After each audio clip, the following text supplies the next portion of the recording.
La collection map est l'équivalent d'un dictionnaire dans notre langage, dans lequel vous allez ajouter des paires de clés valeurs. Imaginez par exemple le cas où vous souhaitez stocker le classement de plusieurs joueurs. Donc ici, à la ligne 5, on crée un nouveau joueur qui s'appelle par hasard Zlatan et qui a comme rang 1. Ensuite, à la ligne 7, on déclare une nouvelle collection map que l'on appelle Players. Et enfin, à la ligne 8, on va utiliser la méthode set de notre collection map Players pour définir comme clé le rang du joueur et comme valeur son nom. On ajoute donc l'objet Zlatan à la clé 1. Vous disposez maintenant d'un dictionnaire contenant un joueur et son classement.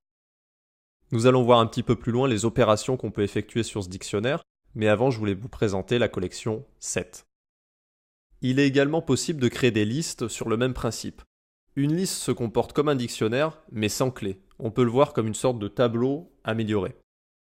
Ici, à la ligne 12, on va déclarer une nouvelle liste de joueurs nommée Players, et on va ajouter notre objet précédent avec la méthode add cette fois, et non pas la méthode set. Donc on ajoute un nouveau joueur dans cette liste. Enfin, sachez que vous pouvez ensuite faire tout un tas d'opérations sur vos collections, qu'il s'agisse de dictionnaires ou de listes.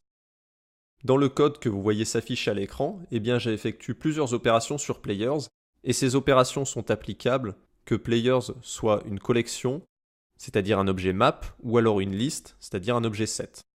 Donc à la ligne 17, j'applique la méthode size pour obtenir en retour la taille de ma collection, c'est-à-dire le nombre d'éléments dans mon dictionnaire ou ma liste. Ensuite, à la ligne 19, dans le cadre d'un dictionnaire, on va déterminer si oui ou non le dictionnaire contient la clé du rang de Zlatan. Donc pour cela, comme vous pouvez le voir, on passe bien la clé et non pas l'objet Zlatan à la méthode as. En revanche, à la ligne 20, dans le cas d'une liste, ici on passe directement l'objet qu'on a ajouté dans le tableau avec la méthode add précédemment. Ensuite, à la ligne 22, on va chercher à supprimer un joueur de notre dictionnaire, et pour ça, on passe également la clé et non pas l'objet entier à la méthode delete. En revanche, à la ligne 23, pour supprimer un joueur, on passe directement l'objet qu'on a ajouté à la liste.